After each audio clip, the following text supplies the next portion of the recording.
யமுனா வந்து விஜய்கிட்ட வந்து காவேரி பற்றி வந்து போட்டு கொடுக்கறதுக்காக நிறைய விஷயங்கள் வந்து பண்ணுறாங்க. அதை பார்த்து விஜய் வந்து செமைய டென்ஷன் ஆகி யமுனா போட்டு திட்டிடுறாரு. என்ன நினச்சிட்டு இருக்க மனசில், காவேரி வந்து அப்படிப்பட்ட பொண்ணு கிடையாது, நீ காவேரியோட தங்கச்சின்னு பார்க்குறேன், இல்லைன்னா அவ்வளோதான் காவேரி பற்றி இப்படிலாம் பேசுறதுக்குன்றாங்க. நான் காவேரி பற்றி தப்பாக சொல்லலை மாமா, அக்காவை பற்றி என்னென்னா அக்காவுக்கு இந்த மாதிரி ஆகக்கூடாது, இல்லை தப்பாக பேசக்கூடாதுன்னு நினச்சேன், அதை பற்றி நான் பார்த்துக்கிறேன், அவள் வந்து யாரை பற்றியும் கவலைப்படாதவ, நானும் யாரை பற்றியும் கவலைப்படலை, நான் எங்களுக்காக தான் நாங்கள் வாழ்கிறோம், எனக்கு வந்து காவேரி பற்றி நல்லா தெரியும், அதே மாதிரி நிவினை பற்றியும் தெரியும், நான் தப்பாக நினைக்கல, முதல்ல இந்த மாதிரி எண்ணத்தை முதல்ல வளர்த்துக்காத, நீ படித்த பொண்ணு தானே இப்படியே பேசுவேன் அப்படின்னு சொல்லிட்டு சமையை திட்டி விட்டுறாரு. அதனால் யமுனா என்ன பண்ணுறதுன்னு தெரியாமல் தவிக்கிறாங்க. இந்த சூழ்நிலை யமுனா பார்த்துட்டு என்னடி எக்ஸாமில் எப்படி எழுதுனேன்னு சொல்லிட்டு வீட்டில் உள்ளவங்க கேட்குறாங்க. எழுதுனேன் அப்படின்றாங்க. சரி எக்ஸாம் முடிச்சுட்டு இவ்வளோ நேரம் ஆகுது, காவேரி கூட தானே வரேன், வரலையா அப்படின்னோடனே உடனே வந்து ஏன் அவள் தான் என்னை கூட்டிகிட்டு வருமா, எனக்கு தனியாக வர தெரியாது அப்படின்னு சொல்லிட்டு திட்டி விடுறாங்க.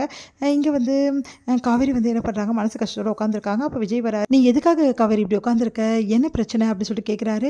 ஒன்றும் இல்லை அப்படின்னு எழுதி போக பார்க்குறாங்க. இங்கே பார், நானும் பார்த்துட்ருக்கேன், நீ என்கிட்ட சரியாகவே பேச மாட்டேங்கிற, என்ன பிரச்சனைன்னு சொல்ல மாட்டேங்கிற, இப்படியே சொன்னால் எப்படி அப்படின்னு சொல்லிட்டு கையை பிடிச்சி இழுக்கிறாரு.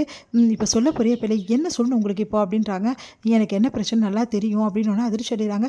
உனக்கும் உன் தங்கச்சிக்கு எதாவது பிரச்சனையா அப்படின்னு சொல்லிட்டு கேட்குறோன்னே, நீங்கள் என்ன சொல்கிறீங்க, ஆமாம் உனக்கும் யமுனாக்கு எதாவது ப்ராப்ளம் தானே, அதான் என்கிட்ட சொல்ல மாட்டேங்கிறியா அப்படின்னு சொல்லிட்டு கேட்டோன்னே, அதெல்லாம் ஒன்றும் இல்லை அப்படின்றாங்க. இங்கே பாரு, எந்த பிரச்சனையாக இருந்தாலும் என்கிட்ட சொல்லி காவேரி, அதுக்கு வந்து ஏதாவது ஒரு விஷயத்தில் நான் உதவுவேன்ல, வேணாங்க நீங்கள் உதவவே வேணாம், நீங்கள் நல்லா பேசுவீங்க, என்கிட்ட நல்லா வந்து பேசுகிறீங்க, எங்கள் மேலே அக்கறை எடுத்துக்கிறீங்க, எங்கள் வீட்டில் உள்ளவங்க மேலே அக்கறை எடுத்துக்கிறீங்கன்னு சொல்லிட்டு நானும் வந்து சந்தோஷமாக இருப்பேன். ஆனால் அதெல்லாம் வந்து அக்கறையே இல்லை, அது வந்து பொய் தான் அப்படின்னு தெரிஞ்சோடனே என் மனசு எவ்வளோ வலிக்கு தெரியுமா அப்படின்னோடனே, என்ன காவேரி சொல்கிறேன், நான் எப்போ பொய்யா பழகினேன், அது உங்கள் மனசாட்சியை கேட்டு பாருங்கள், அது சொல்லு உங்களுக்கு அப்படின்னு சொல்லிட்டு போகிறாங்க.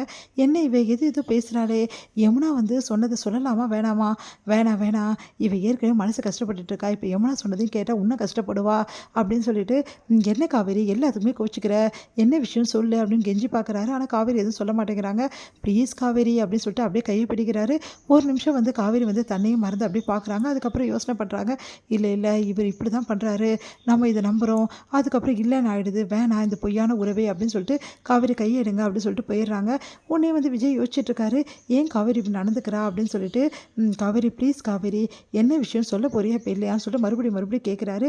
இப்போ என்ன சொல்கிறீங்க, கொஞ்ச நாள் நம்ம பிரிய போகிறோம்ல, அதுக்கப்புறம் எதுக்காக இப்படிலாம் வந்து நம்ம வந்து உரிமையாக வந்து பழகணும், அதுக்கப்புறம் பிரிவை தாங்க முடியாமல் கஷ்டப்படுறதுக்கா அப்படின்னோடனே அப்படியே அதிர்ச்சி அடைகிறாங்க.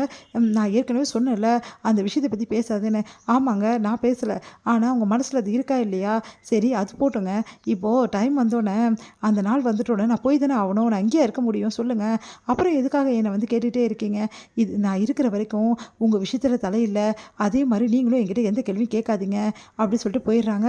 அதனால் என்ன பண்ணுறதுன்னு தெரியாமல் விஜய் யோசிக்கிறாரு.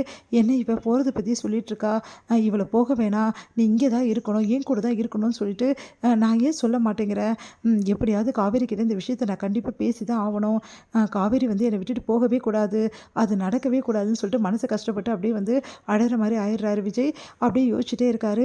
இல்லை காவேரி, உன்னை நான் போகவே விட மாட்டேன், என்னை விட்டுட்டு நீ போகவே கூடாது, அதை நான் அலோவ் பண்ணவே மாட்டேன் அப்படின்னு சொல்லிட்டு யோசிச்சுட்டே இருக்காரு. இங்கே வந்து காவேரி மனசு கஷ்டப்பட்டு அழறாங்க. ஒரு வார்த்தை சொல்கிறாரா பற்றியா, நீ போகக்கூடாது, நீ இங்கே தான் இருக்கணும்னு எப்படி சொல்வார், அவர் தான் வந்து நிவின் கிட்ட போயிட்டு எல்லா விஷயத்தையும் சொல்லி என்னை எப்படியாவது நிவின் கூட அனுப்பணும்னு பார்க்குறாரு, எப்படி சொல்வார், சும்மா வந்து என்கிட்ட வந்து அப்படியே அக்கறை இருக்க மாதிரி பேச வேண்டியது, ஆனால் மனசில் ஒன்று வச்சுக்க வேண்டியது, இப்படி பண்ணால் இப்படி அப்படின்னு சொல்லிட்டு மனசு கஷ்டப்பட்டுட்டு இருக்காங்க. விஜய் வந்து காவேரி கிட்ட பேசலான்னு வராரு. ஆனால் காவேரி வந்து தூங்கி போகிறாங்க. விஜய் வந்து காவேரி பார்த்து அப்படியே ரெஸ்ட் படி தலை கோதி விடுறாரு. இதோட முடியுது.